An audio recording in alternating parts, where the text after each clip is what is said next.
Welcome to another breakdown of my short film, Brothers of Torment. Today we are doing a shot breakdown of the lightsaber stab sequence that I did.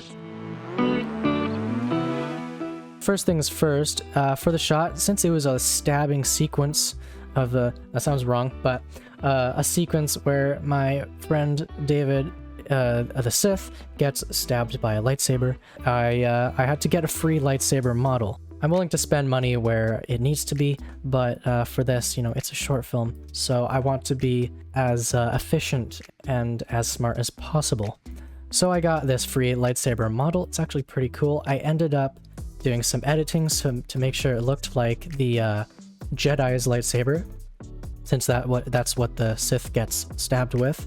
There's these gold kind of insets into the blade, into the hilt. And I ended up cutting off a part of this blade because, as you'll see later on, there's motion blur and it was getting all weird, and so I had to cut that off. And I was going to replace this blade with an actual glow in After Effects anyways, so this was just more of a kind of marker of where the blade was. It's actually a pretty good model, to be honest. There was a glow on it, but I took that off. And so I had to put an HDR around the environment here in Blender, which is free, by the way, free program. I put an environment around it so that it would reflect onto the blade correctly, because it'd be weird if there was a blade without any reflections and textures on it. So I wanted it to be as realistic as possible. So after texturing and getting the environment correctly the way I wanted it with lighting, next thing I did was animation, which, as you can see here, there's a lot of keyframes. So first things I tried to do was going into the motion tracking here. So Blender has some amazing motion tracking, which is quite astonishing for a free program. I tried motion tracking, and it's not really a still shot, so if it's a still shot and you're trying to track something, that's more important. This one is a moving shot, and the lightsaber is kind of moving in the air, so it didn't really matter. So I scrapped the idea of tracking the shot and just animated it by hand, since that was pretty easy.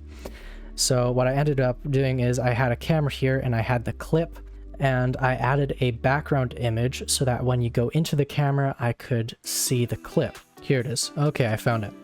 So I took the clip in, and then I put my saber where I thought it might be, because Cruz, my Jedi here, was using the Force to pick it up and stab the Sith. And then, of course, there's a close-up shot, so I animated that kind of sticking to his back and then falling off because it turns off. A lot of this was manual tracking, which was very laborious. I like things when they're perfect or close to perfection.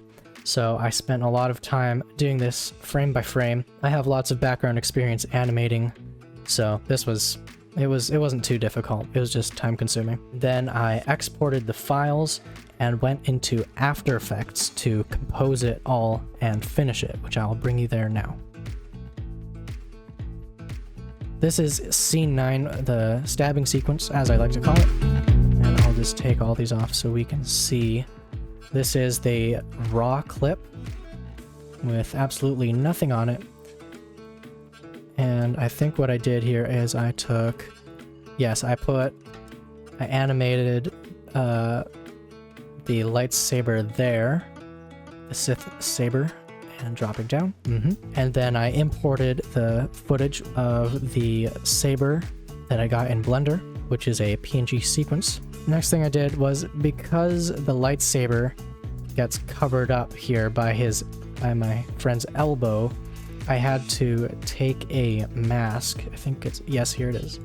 I had to take a mask and kind of cover it up in those areas to make sure that it was looking good. And I also had to mask away the lightsaber part there. As you can see, it's right there, and I was going to cover that up anyways. So it wasn't really necessary at that point, after I got the actual lightsaber glow. I put some shadows in there on the lightsaber itself, the 3D one. And then next thing I did was add the glow, and then it goes in and stabby. It's not perfect, but I'm satisfied with it. And obviously there's a cutoff here because there was cinematic bars, so you're not gonna see that cut off. It would have looked like this-ish. After I did that and got that looking how I wanted, I added a flare. It just gives it that extra texture. And after that, I added a spark because I wanted, you know, it's an impact. It's like, oof, right? So I got some sparks and boom, he's, you know, there. It's a stab just for that extra little impact there. Oof. Stab. And I think after that, what I did was I got, oh yeah, I added another little flare. I added another little flare, as you can see here. You know, that's without it, and then with it, you know, just gives it a little bit of spice there. And I also added, for this next scene here, I added some skin glow because it's light. It's obviously going to reflect onto skin. So I added a bit of that.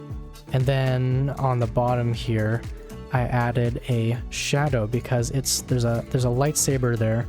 There's a hilt, so it's going to cast a little bit of a shadow, even if it's not that noticeable. But you know, it's there. It was very good, very satisfying to just put this in, put it all together, and just have this nice little stab there. And then of course, the lightsaber turns off afterwards. I hope you guys enjoyed. Please make sure to like and subscribe for the algorithm. Again, appreciate you guys, and I'll see you in the next video, which is going to happen at some point.